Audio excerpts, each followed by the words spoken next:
This week I'm going to tell you about a couple different things. I'm going to start out with virtual field trips. I'm going to include this handout in the email. This is just things to talk about and think about before you decide to do a virtual field trip. You know, what is your objective? And what kind of things do you need to think about? So I'll include this handout in the email. I created a Symbaloo page, which is a bookmarking.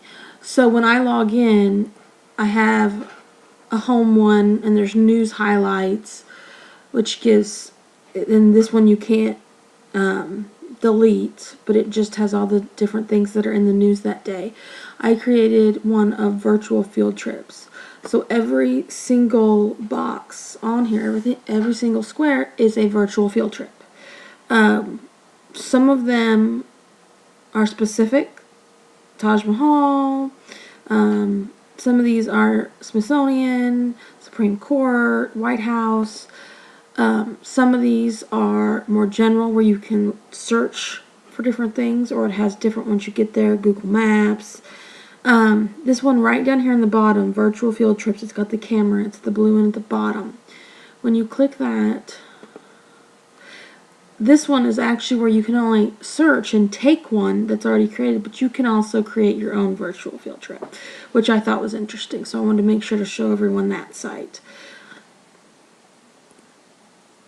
So I will include the link to get to this, and I did share it. Not all of these are shared. I have not completed my Tech with Michelle yet. It's still empty, but as you can see, it's not shared yet.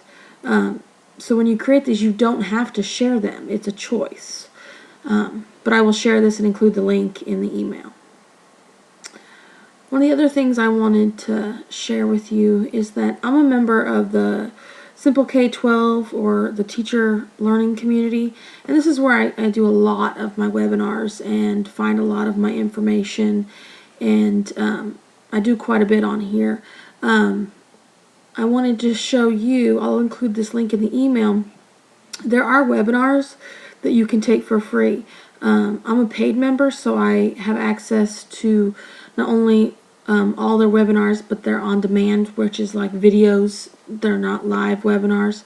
But I'm going to include this link because there are things out there that everyone can attend, not just members.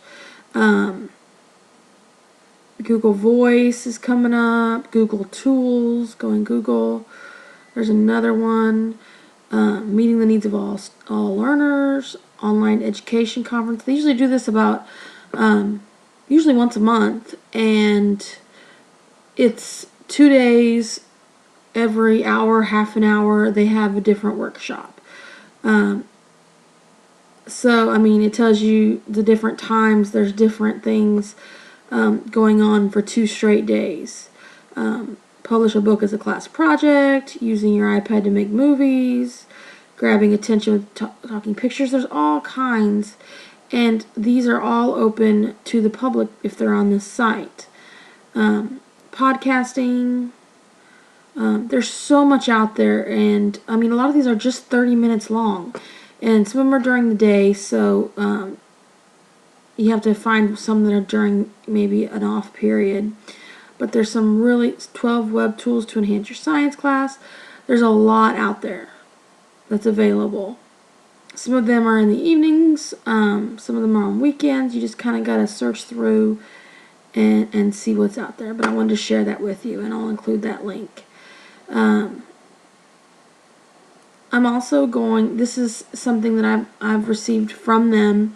I'm going to include it.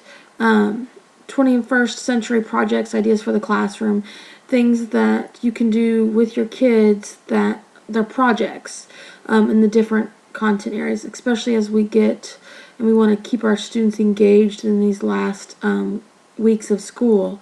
But there's different projects, and they tell you, you know, the overview, what to do. They give you everything that you need. So I'm going to include that for you as well.